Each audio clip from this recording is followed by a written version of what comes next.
الحمدللہ رب الخلائق والبریات عالم مجہر والخفیات یدہ الملک والملکوت اما بعد فاعوذ باللہ من الشیطان الرجیم بسم اللہ الرحمن الرحیم صراط الذین انعمت علیہم آمنت باللہ صدق اللہ مولانا العظیم وصدق رسولہ النبی الکریم ونحن علی ذلک لمن الشاہدین والشاکرین والحمد للہ رب العالمین فقد قال اللہ تبارک و تعالی فی شان حبیبہ ومخبر آمرا ان اللہ وملائکتہ یصلون علی النبی یا ایھا الذین آمنوا صلوا علیہ وسلموا تسلیما اللہم صلی علی سیدنا محمد وعلی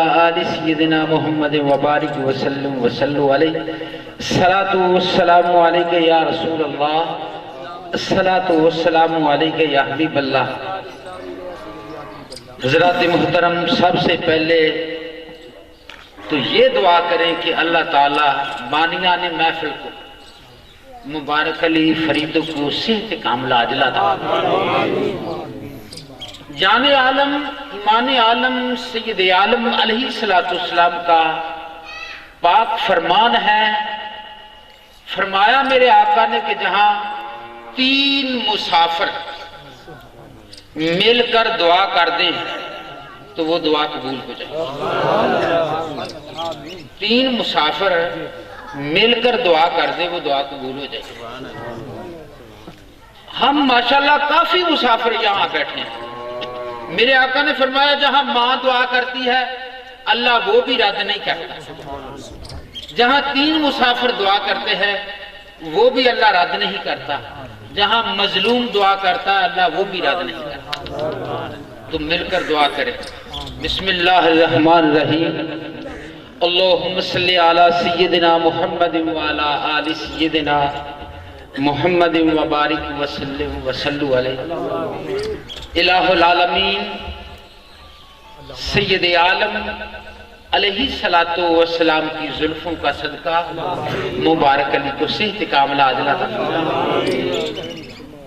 جان عالم ایمان عالم سید عالم علیہ السلام کی صاحبزادی سیدہ طیبہ طاہرہ حضرت فاطمہ سلام اللہ علیہا کی چادر کا صدقہ اللہ نے صحت کاملہ عاجلہ عطا فرمائے۔ جو بھی بیمار ہے اس محفل میں اللہ سب کو شفائے کلی عطا فرمائے، جو بے اولاد ہے مولا انہیں اللہ اولاد نرینہ عطا فرمائے۔ ہمارا خاتمہ ایمان پر فرمائے، اللہ صالحین کاملین کی محبت نصیب فرمائے، ہمارا خاتمہ ایمان پر فرمائے اور بد عقیدہ سے بچائے۔ وصلی اللہ علی حبیبہ محمد وعلی آلہ وصحبہ اجمعین۔ چند حروف تلاوت کیے ہیں میں نے، ماشاءاللہ حضرت صاحب نے بیان کیا تھا۔ اب گنجائش تو نہیں ہے، دور حاضر کی وجہ سے کچھ نہ کچھ مجھے کہنا پڑے گا، دور حاضر کی مناسبت سے مجھے کچھ کہنا پڑے گا۔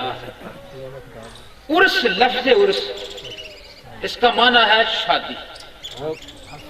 کیا ہے شادی؟ یہ نہیں شادی کہ سرے باندھ لیے دیگے پکا لی، یہ نہیں، اس کا مطلب یہ نہیں ہے۔ اصل عرس کا مقصد یہ ہے کہ صاحب عرس جس کا عرس ہے اس کی تعلیمات کیا ہے اور اس پر روشنی ڈالنی، ان کا کردار یہ عالم دنیا میں کیسا رہا ہے، کیسا وہ شریعت مطہرہ پہ عمل کرتے رہے اور کرواتے رہے، دین کی تبلیغ کرتے رہے اور یہ سرکار کا فیضان جاری رہا۔ ان کے ساتھ جو بھی وابستہ ہوں گے وہ ادھر سے بھی تر گئے، ادھر سے بھی تر گئے، یہاں سے بھی بری ہو گئے، وہاں سے بھی بری ہو گئے۔ ان کو دیکھنا یہی تو عبادت ہے، ان کو دیکھنا حضرت صاحب ذکر کر رہے تھے نا کہ یہ زمین پر بیٹھے جنتیں بانٹتے ہیں. بعض آدمی یہ سوچتے ہیں کہ جنت کیسے؟ اللہ نے تیری ماں کے قدموں میں جنت رکھی ہے. یہ تو بہت بڑے ہیں. اللہ نے تو ماں کے قدموں میں جنت رکھی ہے. حدیث مبارکہ کہ سرکار ابو بکر صدیق رضی اللہ تعالی سرکار علی پاک کے چہرے کو دیکھا کرتے تھے اور ٹک ٹک کی بات کرتے غور سے تا دیر جتنی دیر محفل میں رہتے تھے تو ان کی نظر علی کے چہرے پر ہوتی تھی. صحابہ نے عرض کیا کہ جناب آپ جب بھی دیکھو جب مجلس میں آتے ہیں سرکار کے قدموں میں تو آپ علی کے چہرے کو دیکھتے ہیں. فرمایا میں نے سرکار مدینہ تاجدار مدینہ قلب سرور سینہ مولا کل دنائے سبل ہادی برحق علیہ الصلوۃ والسلام سے سنا تھا. حضور نے فرمایا تھا علی کے چہرے کو دیکھنا ہی عبادت ہے. میں یہ عبادت کرتا رہتا ہوں. اگر یہ دیکھنا ہی عبادت ہے دور حاضر میں بتائیں تو یہ خانہ کعبہ کس نے بنایا ہے؟ میرے آقا کے جد امجد نے بنایا. اس کی تعمیر میرے آقا کے جد امجد نے فرمائی ہے. ہم تو یہی ہمارا سبق ہے بلکہ یہ ہمارا نہیں پوری ملت کا جس نے قولوا لا الہ الا اللہ محمد الرسول اللہ پڑھا ہے وہ یہی کہتا ہے صراط الذین. کیا اللہ سیدھا راستہ دکھا کیسا؟ انعمت علیہم ان کا دکھا جن پر تیرا انعام ہوا ہے. جن پر تیرا انعام ہوا ہے تو نے اپنا انعام کیا ہے نا. ہم وہ چاہتے ہیں کہ ان لوگوں کا راستہ کیا ہے. بس تو سارے رہے ہیں اس عالم میں جن کی تو بات کو ٹالتا نہیں ہے. جب تیرے وہ دربار گوہر میں اپنے وہ ہاتھ اٹھاتے ہیں تو ان کی دعا کو قبول کرتا ہے. ہم ان لوگوں کا راستہ چاہتے ہیں. انعمت علیہم یہ جہانگیر بادشاہ تھا نا تو جہانگیر بادشاہ نے دہلی میں اعلان فرما دیا کہ جو پیشہ ور عورت ہے وہ 30 دن کے اندر اندر عقد کر لے ورنہ انہیں دریائے جمنا میں غرق کر دیا جائے گا. دریائے جمنا میں غرق کر دیا جائے گا. وہ 30 دن میں سب نے نکاح تو کافی نے کر لیے. ایک عورت حضرت باقی باللہ یہ نقشبندیوں کے شہنشاہ ان کا مزار دہلی ریلوے اسٹیشن کے قبرستان میں. وہ ادھر سے اس عورت کا گزر تھا تو وہ آ کر مجلس میں بیٹھ گئی. مجلس میں بیٹھ گئی. آپ نے فرمایا میری عمر گزر گئی ہے یہ اس راستے سے گزرتی تھی پر کبھی آئی نہیں. آج آئی پوچھو تو صحیح یہ کیسے آئی کیا چاہتی ہے؟ وہ آئی آپ نے بلایا فرمایا بی بی تو کبھی نہیں رکی آج تیرے رکنے کا سبب کیا ہے؟ کیا سبب ہے؟ اس نے کہا صدر آرڈیننس جاری کیا ہے.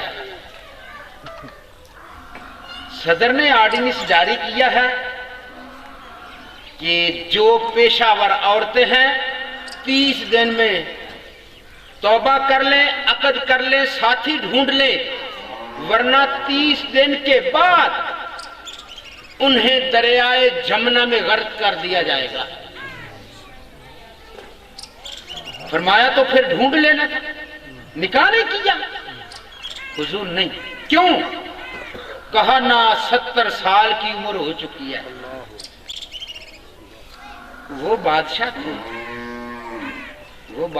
تھے تو ان کے دل میں خوف تھا۔ خواجہ قطب الدین بختیار کاکی رحمت اللہ علیہ کا انتقال ہوا، فرمایا میرا جنازہ وہ آدمی پڑھائے جس نے کبھی عصر کی اور عشاء کی سنتے قضا نہیں کی۔ ہم نے ان کو نہیں مانا، ہم ان کو مانتے ہیں جو اللہ والے ہیں، جو اللہ سے ملاتے ہیں، جن کے متعلق قرآن یہ کہتا ہے انعمت علیہ، جن پر میرا انعام ہوا ہے۔ ہم تو ان لوگوں کے متلاشی ہیں۔ صدر کا آرڈیننس جاری ہوا ہے، اس لیے میں نے کہا کہ آج میری زندگی کا باقی آخری دن ہے، میں ایک درویش کی مجلس میں گزار جاؤں۔ یک زمانہ صحبت باولیاء صد سالہ بتاتے میرے سرکار مدینہ نے فرمایا، وہ جس نے خود ہو کر ایک سید کی زیارت کی پورا سال عبادت ہوتی رہے گی، پورا سال محبت کے ساتھ ایک دن زیارت کی، پورا سال عبادت میں گزر جائے گا، پورا سال۔ یک زمانہ صحبت باولیاء کہ میں نے سوچا کہ آج رات آج دن یہاں گزار دوں، مغرب تک میرا آخری ٹائم ہے۔ فرمایا تجھے کیسے پتا ہے کہ تیری موت ہے؟ کہ بادشاہ نے کہا مار دیا جائے گا، فناہ کر دیا جائے گا۔ تو خواجہ قطب الدین بختیار کاکی رحمت اللہ علیہ نے فرمایا میرا جنازہ وہ پڑھا ہے جس نے عصر کی عشاء کی سنتے قضا نہیں کی، پھر تہجد چاشت اشراق قضا نہیں کی، اور میرا جنازہ وہ پڑھا ہے جو 4000 مرتبہ سرکار کی ذات پر درود و سلام بھی پڑھتا ہے۔ میرا جنازہ وہ پڑھا ہے جس میں زندگی میں زنا نہیں کیا، میرا جنازہ وہ پڑھا ہے جس کے ہاتھ سے فیصلہ غلط نہیں ہوا۔ انتقال ہو گیا، میت اب پڑی ہے، جنازہ پڑھانے کے لیے کوئی نہیں آ رہا۔ ایک دن بھی گزرا، دوسرا دن بھی گزرا، تیسرا دن بھی گزرا، میت پڑی ہے۔ چوتھے دن سلطان التمش بادشاہ کھڑا ہوا، فرمایا آؤ آج جنازہ۔ سرکار کے کام کے قریب جا کر کہنے لگا کہ حضور مجھے ویسے فرماتے تو میں آپ کا جنازہ پڑھا دیتا۔ ہم ان بادشاہ کے قائل نہیں ہیں، ہم ان بادشاہوں کے قائل ہیں جن کے دل میں اللہ کا خوف ہے، رسول اللہ کی محبت ہے۔ ان بادشاہ کے قائل نہیں ہیں کہ بادشاہ دور حاضر میں ادھر ایک فرنگی آیا تھا، 2-3 دن گزرے ہیں، فرنگی آیا تھا، فرنگی، وہ فرنگی جس طرف تھوکتا تھا ہمارا وزیر اعظم چاڑتا تھا۔ ہم ان کے قائل نہیں ہیں۔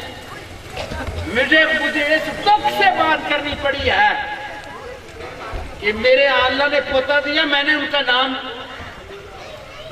محمد امیر حسن رکھا، تو ان کونسل والوں نے کہا کہ آپ یہ حسن، حسین اور علی اور عباس یہ نام نہ رکھیں۔ کیوں بھائی؟ اس لیے کہ وہ حج پہ نہیں جا سکتے، سعودیہ حکومت انہیں اجازت نہیں دے گی۔ مجھے فون کیا، میں نے کہا یہی نام رکھنا ہے، یہ فرنگی جانے نہیں دیتے تو نہ جانے دے۔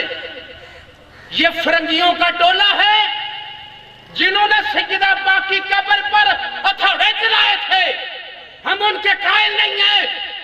یاد رکھنا یہ بیت اللہ جس پر روکا جا رہا ہے یہ بھی سرکار کے جدے اندر نے بنوایا تھا، انہوں نے تعمیر کی تھی۔ کس کعبے کی بات کرتے ہو؟ ہم فرنگیوں کے قائل نہیں ہیں، ہم ان کے قائل ہیں جن کے متعلق اللہ کہتا ہے، فرماتا ہے صراط الذین انعمت علیہم، یا اللہ سیدھا راستہ دکھا۔ تو بتائیے کہ ان کا سیدھا راستہ نہیں ہے۔ اس وقت کے بادشاہ نے قطب الدین بختیار کاکی رحمت اللہ علیہ کا جنازہ پڑھایا تھا کہ صرف خواجہ قطب الدین بختیار کاکی کو پتا تھا کہ یہ سلطان التمش ان خصلتوں کا مالک ہے اور کوئی نہیں ہے پورے دہلی میں، کیونکہ آنکھ والا تیرے جوبن کا تماشا دیکھے وہ دیدہ کور کو کیا نظر آئے کیا دیکھے۔ جب حضرت باقی باللہ نے فرمایا تو عقد کر لیتی کہ حضور میں کیا کروں، مجھے کسی نے قبول نہیں کیا۔ وہ یہ دار ہوتے ہیں جہاں بادشاہ ٹھکرا دیتے ہیں تو پھر فقیر کے پاس جاتے وہ اللہ کی بارگاہ میں ہاتھ اٹھاتے۔ یہ تاریخی بات ہے، تاریخی بات ہے کہ باقی باللہ نے فرمایا تو اکیلی ہے یا تیرے ساتھ اور بھی ہے؟ کہ حضور 70 عورتیں ہیں جنہیں کسی نے قبول ہی نہیں کیا۔ فرمایا جا پھر تو سب کو لے آ۔ یہ ہمارا عقیدہ ہے کہ جب اللہ والے جن پر انعام ہوا ہے عدم کا وہ ہاتھ اٹھاتے ہیں، جن کے چہرے کو دیکھنا ہی عبادت ہے اور جن کے چہرے کو دیکھنا سال بھر کی عبادت رہتی، سال بھر کی عبادت۔ وہ 70 عورتیں آئی، فرمایا اب بادشاہ کے محل کے گرد و نواح حضرت رومی علیہ رحمت اللہ علیہ کا وہ اشعار ہجر کا تھا وہ یاد کرا، فرمایا پڑھو۔ جب 70 عورتوں نے گایا تو وہ نیچے اتر کے آ گیا، کہا رب وہ ہے جو زندگی دے، جو موت دے۔ جہانگیر تو کون ہوتا ہے؟ کسی کو موت کے گھاٹ اتار دے، وہ رب العالمین مالک الملک ہے۔ وہ ایسے لوگوں کے جرم برداشت کرتا ہے، وہ تو کہتا نہیں ہے تو کون ہے؟ 70 کے آگے ہاتھ جوڑ کر معافی مانگ لی۔ کہا آج سے اماپ کا خرچہ بھی حکومت ہی ادا کرے گی، یہ نہیں، وہ یہ حکومت نہیں جو کسی کے آنے پر 7 ارب روپیہ خرچ کر دے۔ تو پہلے دعائی تو یہ دی ہے، کھانا خزانہ کھا لیا تو 7 ارب خرچ کر دیا۔ وہ تم سے تو بہتر انڈیا والے رہ گئے۔ ہمارے ملک میں 20 ارب کی انویسٹمنٹ کی، انڈیا میں اسی مہمان نے 44 ارب کی انویسٹمنٹ کی۔ ان دشمنوں کے ملک میں 44 ارب کی انویسٹمنٹ کی اور ان کو پیسہ دیا جو گائے کا مسلمان نہ بھی لے تو قتل کر دیتے ہیں۔ ہم نے فیس بک پر اور ٹیلی ویژن پر دیکھا تھا کہ ان مسلمانوں کو گائے کا پیشاب پلایا جا رہا تھا، کافیوں گوبر کھلایا جا رہا تھا، پھر انہیں قتل کر دیا جاتا تھا۔ ان کے ملک میں انویسٹمنٹ کر رہے ہو، او دجال فرنگی، تیرے دل میں خوف خدا نہیں ہے؟ پوری ملت اسلامیہ دنیا کے کونے کونے سے مسلمان حرم کعبہ پر مدینہ پر قربان ہونے کے لیے تیار ہے۔ کوئی میری آنکھ بھی نہیں دے سکتا، اگر کوئی دیکھتے اللہ پرندوں کی فوج بنا کر بھیج دیتا ہے۔ الم تر کیف فعل ربک باصحاب، بادشاہ نے ان سے کہا مجھے معاف کر دو. اب وہ خوش ہو کر باقی باللہ کی، یہ میں بات کر رہا ہوں کہ اللہ ان لوگوں کی بات کو کیسے مانتا ہے.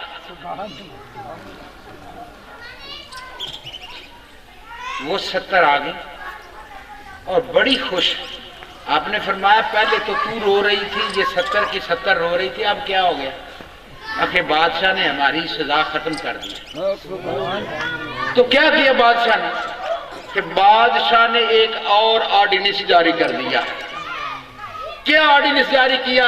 ہمارے لیے مکان، کپڑا، خورد و نوش ہمیشہ جب تک ہم حیات ہیں. اب ہم خرچے کی ضرورت نہیں پڑے گی. کہ اچھا. تو حضرت باقی باللہ یہ نقشبندیوں کے شہنشاہ حضرت مجدد الفسانی سندی رحمت اللہ علیہ کے پیشوا یہ سجدہ ریز ہو گئے اور لیٹ گئے، رو پڑے. یا اللہ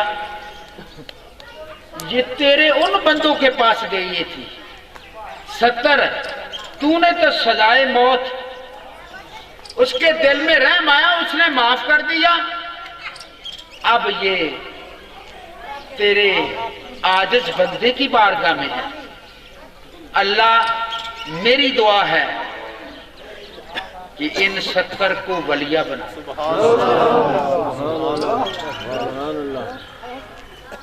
کوئی محنت نہیں کرنی پڑی، بس نگاہ مرد مومن سے بدل جاتی ہیں تقدیریں. اگر ہو کے یقین پیدا تو کٹ جاتی ہیں زنجیریں. کوئی محنت نہیں کرنی پڑی. فرمایا ایسے کر لو جیسے میں کروں گا، جاؤ وضو کرو. وضو کیا، کھڑے ہو گئے سب. فرمایا 2 رکعت نماز نفل نیت لو، یہ نوافل ادا کرو. جب آپ سجدے میں گئے تو آپ گڑ گڑا کر رو پڑے. کہا تھا جیسے میں کروں گا ویسے کرنا. وہ 70 کی 70 گڑ گڑا کے روئی. وہ اللہ نے ان کے دلوں کو بھی صاف کر دیا، انہیں وقت کی ولیہ بنا. ایک نہیں ہزاریں مثالیں، لیکن وقت قلیل ہے. ان سالے لوگوں کا قصہ طویل ہے. میں نے جتنا عرض کیا اللہ کریم قبول و منظور فرمائے. اس میں جو خطا ہے اللہ تبارک و تعالی مجھے معاف فرمائے. آمین. وما علینا الا